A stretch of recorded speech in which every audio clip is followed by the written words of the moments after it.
Hey, it's Adrian, and if you're looking for a high-quality 4K video along with the ability to have front recording, rear recording, and inside car cabin recordings, you should check out the Redtiger F17 Elite 3-channel dash cam. The F17 Elite Dash camera has a wide field of view, letting you see everything. You have sharp 4K video using Sony Services 2 IMX678 sensor. There's a 3-inch IPS display with touchscreen functionality, up to 512GB micro SD card support, 24/7 time-lapse parking surveillance, and it also comes with a 128GB included micro SD card. So let's see if the Redtiger F17 Elite Dash camera could be your next dash camera, and a big thanks to Redtiger for setting this up for a review. In the box, we have the Redtiger F17 Elite Dash camera along with the rear dash cam unit as well. We also have the car socket adapter, and if you take a look at the front of it, there's also a Type A USB connector, so you could still plug in, another cable to charge your phone. There's a really long extension cable to connect the rear dash camera to the F17 Elite. There's a quick start guide, manual, mounting clips with adhesives applied. There's additional sticky pads, an additional mount for electrostatic stickers, and a wedge tool to tuck the wires. So the F17 Elite Dash camera looks really nice from the front. You can see as I kind of angulate it, it plays really nicely with the light. It has this kind of geometric pattern with the Redtiger logo. Now, even though it's a mostly all plastic build, it does have some heft, coming in at around 188 grams or about 0.4 pounds. Now on the front, we have a 4K lens, and that's using Sony Services 2 IMX678 sensor. Now this is really unique though. This is something I've not seen before. So take a look at this. If I do a side profile, the actual lens module here,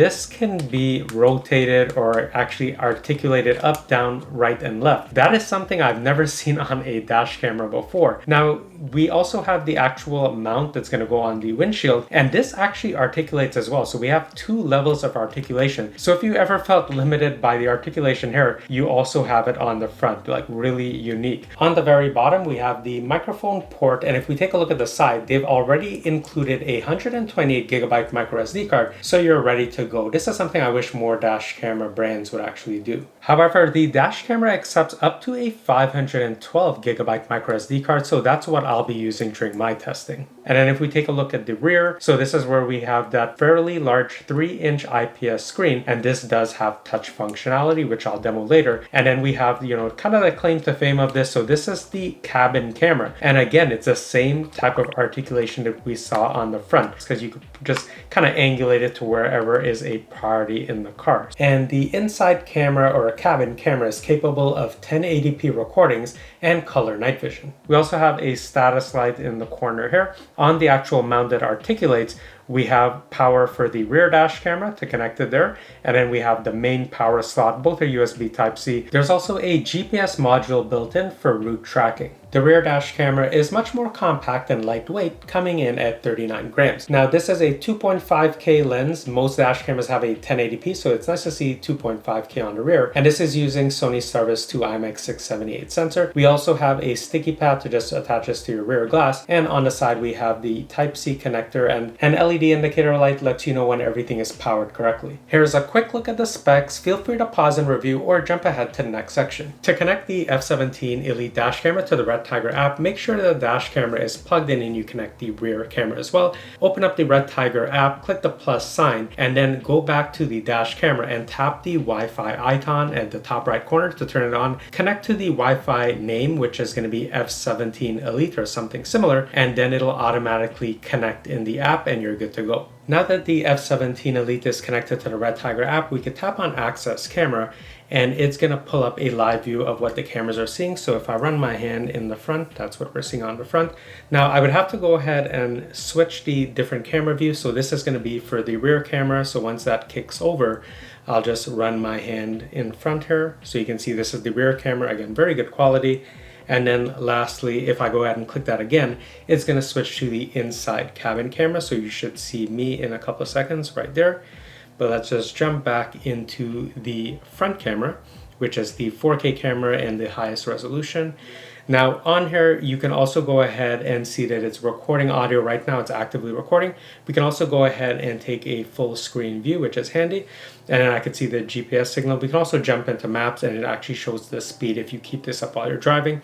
Now, if we tap on this icon here, this is going to access the storage. So everything that's on the micro SD card. So you can see this is what's been recorded so far.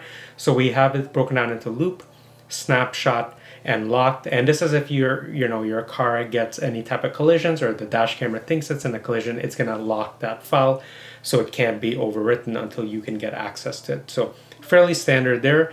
Now if we hit stop here, this is gonna stop the recording, and then we can also take a snapshot. You could hear that audibly on both. But let's go into the full settings now. So in the full settings, you can enable sound recording from here. Now speaker volume, you could set that to low, medium, or high. I'll leave it on medium for now. And then for video resolution, so we have a couple options. You can have 4K for the front, 1080p for the inside or cabin camera, and then 2.5K for the rear. Or you can have 2.5K for front and rear and 1080p for the inside camera.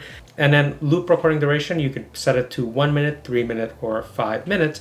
Collision sensing, so this is where the dash camera is going to automatically detect if your car was involved in a collision. You could set the sensitivity from low, medium to high, or leave it off. I'll just leave it on low, the default. And then the speed, you could switch it from kilometers to miles. I'm going to leave it on kilometers because I'm in Canada.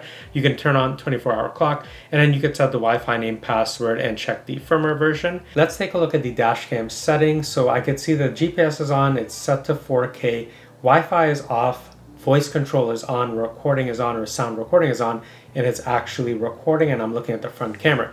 Now you can also see there's some quick access icons at the bottom, and those actually correspond with the touch buttons or the physical buttons at the bottom. So for example, if I wanted to take a snapshot, I could press the power button, it's going to take that snapshot, and I can also just tap on the actual icon to take the snapshot. So the touchscreen is very, convenient to have. Now at the very bottom, we can also switch between the cameras. So this is the inside or cabin camera, and then this is going to be the rear camera. And if I cycle through, it's going to give me different layouts where I could see the different cameras in priority, and we're back to the front.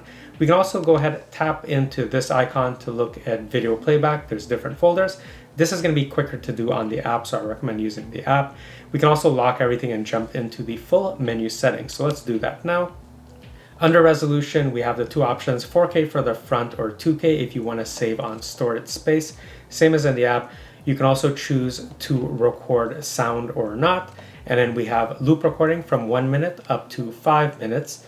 And then we can also set the G sensor from off, low, medium, or high.